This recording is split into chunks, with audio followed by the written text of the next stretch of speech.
Perkenalkan, nama saya Jeffrey Renal Silalahi. Saat ini saya akan mempresentasikan untuk proyek dari Business Analytics dengan tema HR Attrition Analytics. Untuk pendahuluannya sendiri, untuk proyek ini sendiri adalah terjadi karena dari HRD Manager menerima input dari rekan sesama manajer dari divisi lain, di mana ada banyak dari pegawai-pegawai inti yang telah resign ataupun teratrisi, yang dimana kejadian tersebut menimbulkan uh, terganggunya performa dari tim di tiap-tiap unit. Nah, untuk merespon hal tersebut, dari manajer sendiri meminta untuk dibuatkan dashboard sehingga beliau dapat melihat problematika yang terjadi dan juga bisa mendapatkan insight untuk bisa menyelesaikan permasalahan tersebut. Untuk data yang saya gunakan sendiri terdiri dari 35 kolom dan 141 rows, dan untuk tools yang saya gunakan adalah Tableau. Untuk problem statement ataupun objektif dari proyek ini sendiri, yang pertama adalah mengetahui tingkat dari atrisi yang terjadi, lalu atrisi di masing-masing departemen dan juga work-life balance di masing-masing departemen, lalu range usia dari pegawai yang resign ataupun teratrisi. Setelah itu, tingkat kepuasan dari para pekerja. Lalu untuk goalsnya adalah membuat dashboard yang menampilkan informasi mengenai attrition rate dan active employee. Lalu membuat dashboard yang akan ditampilkan adalah dashboard dengan informasi atrisi di departemen, employee satisfaction level, dan juga uh, sehingga melalui informasi tersebut manajer dapat lebih mudah untuk memahami dan untuk menyelesaikan permasalahan tersebut. Lalu untuk dashboardnya sendiri akan dibuat dengan informasi-informasi yang relevan, dikarenakan manajer hanya menginginkan informasi yang high value. Matriks yang saya gunakan adalah attrition rate, attrition by department, average job level, work-life balance, employee demography, dan juga job satisfaction score.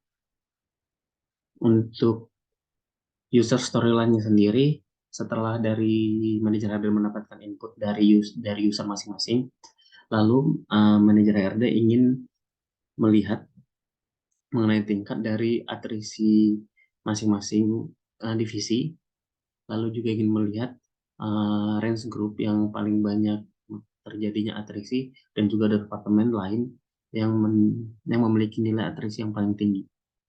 Nah, setelah dashboard tersebut selesai, diharapkan hasil dari dashboard tersebut hanya info untuk dashboard tersebut, yang informasi-informasi yang ditampilkan pada dashboard tersebut adalah informasi-informasi yang penting sehingga memudahkan manajer untuk dapat memahami dashboard tersebut.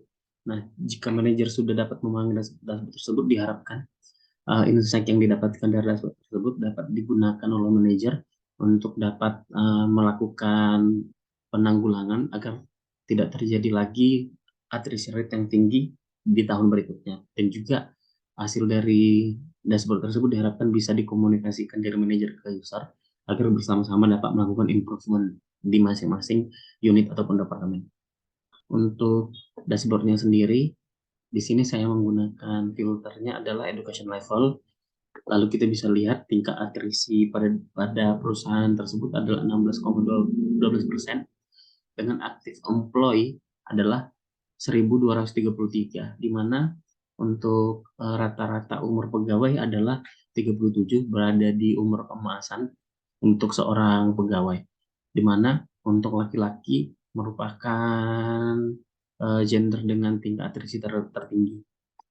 Untuk departemen R&D adalah departemen dengan atrisi tertinggi, dan untuk usia kita bisa lihat di range 24 sampai dengan 47 merupakan range grup di mana atrisi banyak terjadi, dan di usia 28 hingga 35 adalah di mana atrisi paling tinggi terjadi, yang mana usia tersebut merupakan usia keemasan di perusahaan tersebut. Untuk job satisfaction rate sendiri, sales eksekutif adalah pekerjaan dengan atrisi dengan kepuasan tertinggi, disusul dengan research and scientific. Sementara R&D dan HR merupakan pekerjaan dengan kepuasan yang paling rendah. Untuk work-life balance dan job levelnya sendiri, kita bisa lihat research and development adalah departemen dengan tingkat kepuasan pekerjaan dan juga tingkat kepuasan work-life balance yang paling rendah.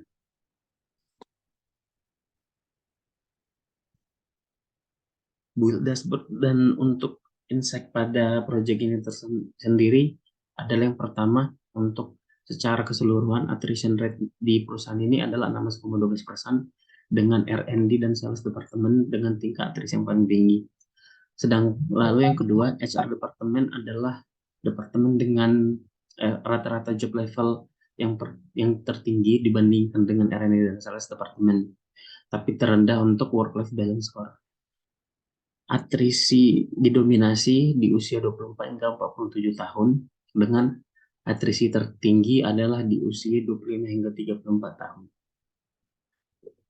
Untuk sales eksekutif, research scientist, dan labor technician adalah pekerjaan dengan tingkat kepuasan tertinggi, dan HR, R&D, dan manager adalah pekerjaan dengan tingkat kepuasan paling rendah.